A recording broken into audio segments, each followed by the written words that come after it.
Did you know that humans coexisted with giants? Woolly mammoths, giant sloths, and even creepy saber-toothed cats were around until 10,000 years ago, and they lived during a time called the Pleistocene Epoch. But before we get to those prehistoric pets, let's start at the beginning.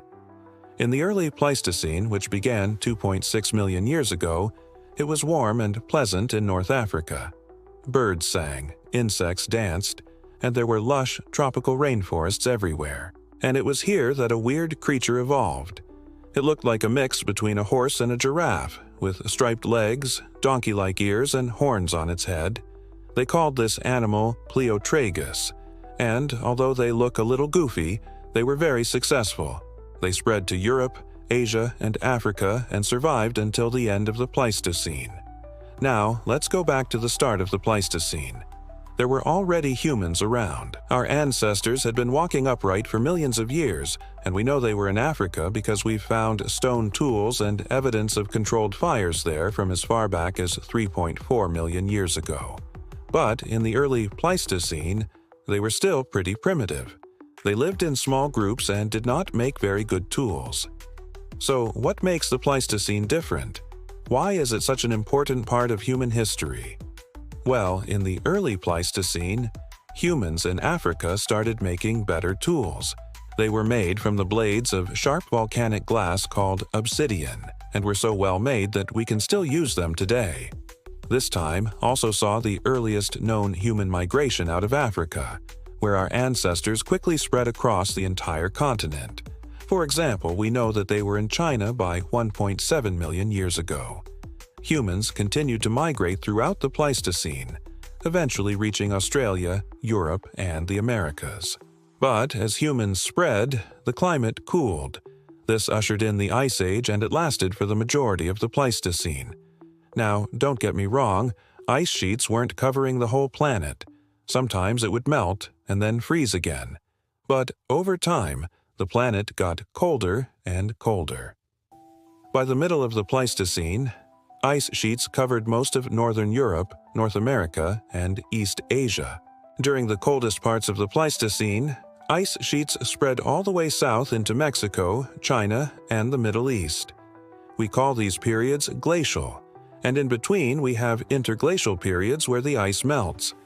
And during these times, temperatures were similar to today, and humans could live comfortably in most places around the world. The ice sheets carved out huge lakes and valleys and deposited rocks and dirt in new locations. All of this changed how rivers flowed and created new habitats and migration routes for animals. During the Pleistocene, the Earth was locked in a constant battle between ice and warmth, freezing and thawing. And what did life do during this crazy time? Well, some mammals went extinct. Many of the nice tropical forests disappeared and were replaced by grasslands and deserts. But other animals thrived. They were woolly giants. The woolly mammoth was covered in thick fur, and its small ears were an adaptation to the cold. And it was able to use its large tusks to dig through deep snow to find food. The mastodon was similar, but it had more hairless skin and longer, more curved tusks. These two relatives of modern elephants ruled the landscape. Then there was the Dinotherium. If you've seen the movie Water for Elephants, then you've seen a Dinotherium. This relative of the modern elephant had downward curving tusks that could reach up to 11 feet long. Just imagine the damage that those could do. This species first appeared in the Pliocene, but it reached its greatest size in the Pleistocene. It lived in Africa and Eurasia, and it died out at the end of the Pleistocene, along with every other big mammal that we've mentioned so far. Another resident of the Pleistocene was the woolly rhinoceros.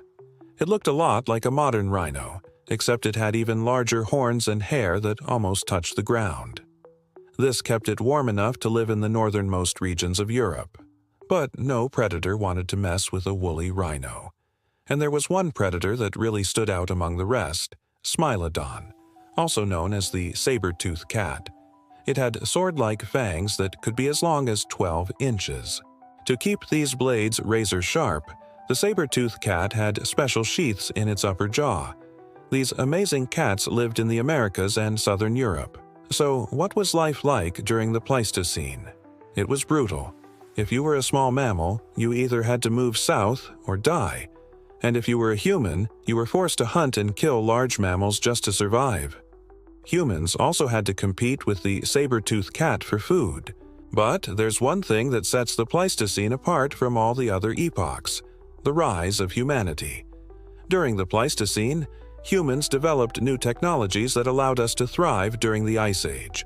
For example, humans learned how to make spears, which helped us hunt large animals. We also developed the bow and arrow, which allowed us to hunt more efficiently and stay safe. The invention of clothing also helped humans survive the cold. Finally, humans started working together in larger groups. This allowed us to take down bigger prey and defend ourselves against predators. By the end of the Pleistocene, humans had spread to every part of the world.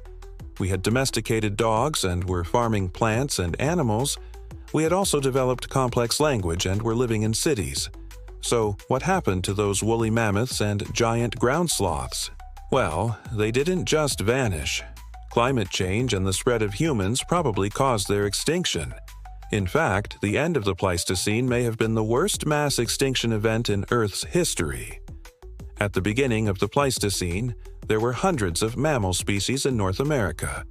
By the end of the Pleistocene, only a few dozen remained, and these were mostly small rodents and rabbits. This mass extinction also affected humans.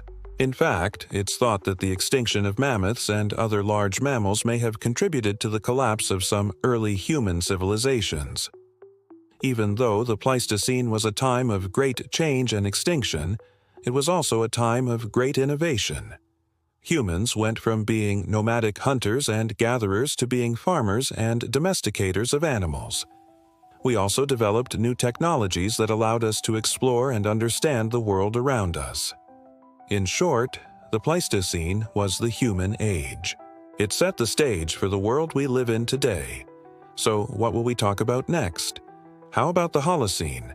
This is the current epoch that began at the end of the last ice age. It's only 11,700 years long, which is nothing compared to all the other epochs. But it's been a wild ride. We've seen the rise and fall of great civilizations. We've invented the wheel, gunpowder, and the internet. And we've caused some serious damage to the environment. What will the next 10,000 years bring? Only time will tell. Hey there, thanks for watching. Did you learn anything new? Leave a comment below. We'll see you next time. This has been Crash Course Geography, filmed at the Team Sandoval Pier studio. And it's filmed there once again today. I'd like to thank our pandemonium of patrons who make this course possible. Crash Course is filmed at a studio and made with the help of all these nice people. They're all listed here, but you can just see them on the screen if you want to. And if you would like to be listed here, you can join our Patreon at the link below.